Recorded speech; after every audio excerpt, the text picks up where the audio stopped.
nhớ rong trong phơi sa đào và tao bỏ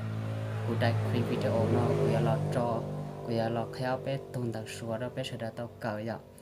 nhà linh ta đã nó mua cụ ya khéo cho số tự nó chỉ lùm bò là để cần nắp nè cần nắp lệch nè vậy giờ yêu số i op nè vậy chỉ số tự nó chỉ là để cần nắp nè y nó chỉ lùm mong thì y vậy nè lùm mong thì o 三 lục mong thì b là vậy四 bao 五 g 六 六 là vậy trào 七 七 là vậy下 ba 八 là vậy nhị 九 九 là vậy chua 十 十 là mà giờ cậu là chế cậu十一 十一 là giờ cậu ý là 十二 十二 là chế cậu ó là 十三 十三 là chế cậu bé là chế có một tuổi cậu nó cho bé hơn tệ có một tuổi cậu nó cho bé hơn tệ chỉ có một chỗ i o p bao chi nào một có cho chua nó cho là cá chỉ một cho cậu chua chỉ là nhận lên đó một sợi dạo giờ cậu chua là chỉ là để 19 19 nó xem nào chỉ nâng cầu chỉ là để 20 20 nó nè chỉ cho nó chỉ một chỉ nếu nhận li cho và cũng nhận được cá nó là sợi dạo chỉ có một tổ o cho bé ổn định chỉ có một tổ 10 cho là cá chỉ là 20 20 nó chỉ bé chào chỉ là để là mỗi tụ bé cho bé vấn đề chỉ là mỗi tụ 10 cho là cá chỉ là nhận tiền 30 30 nó chỉ bé chậu nó nè 40 nó chỉ bao chậu ya 40 50 50 nó chỉ chỉ chậu 60 60 nó giờ cho chậu nè 70 70 nó giờ下脚80 80 nó giờ gì chảo ya họ 70 nó giờ下脚nè这90 90 nó giờ chua chảo 100 100 nó giờ 100 nó 100 100 nó mà 100 这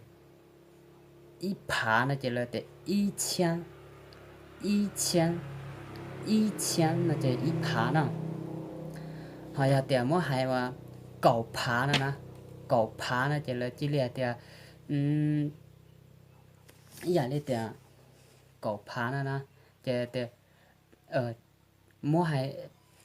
狗爬呢就了的10,000 10,000nó sẽ là nhỏ họ ít sén nhầm bó nó chỉ là tiệt 1万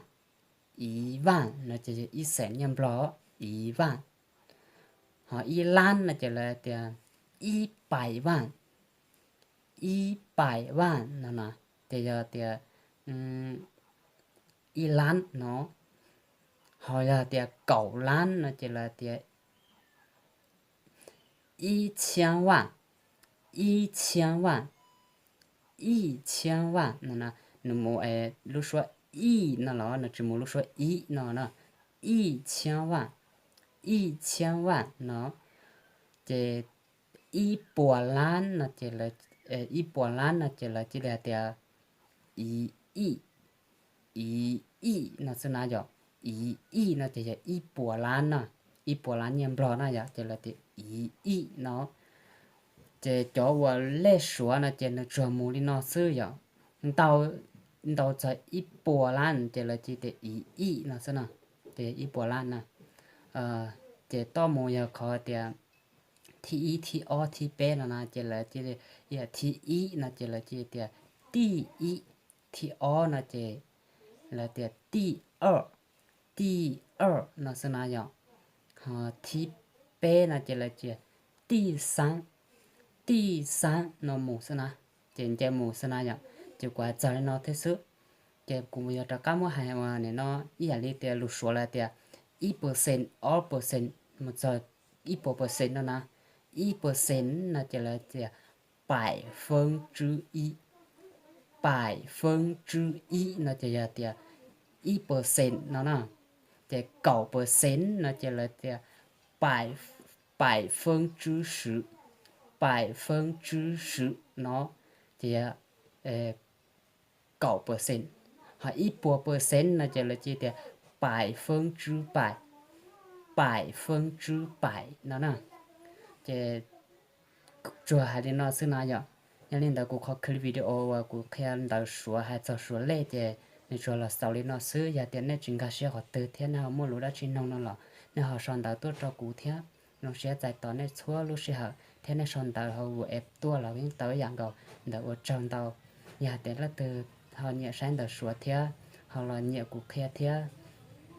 họ nhà tiền là từ họ tiền chỉ tao chạy sao là cỡ thế nào là cú làติด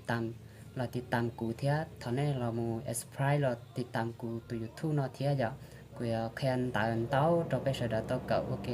ว่าเก่าเนี่ยเรายูทูบเนาะจ้ะเทียแล้วถึงเนี่ยเราเราทอเราป้าติดตามกูเทียนะกูเราแค่เราจังเราอยากเราไปเทียอย่าลืมเดินเรากูแค่เราชัวให้เจ้าชัวเล่เจ้าเราสาวลีนอซื้อหรือเราไปมาลีชินจีด้วยจ้ะว่าจังเต้า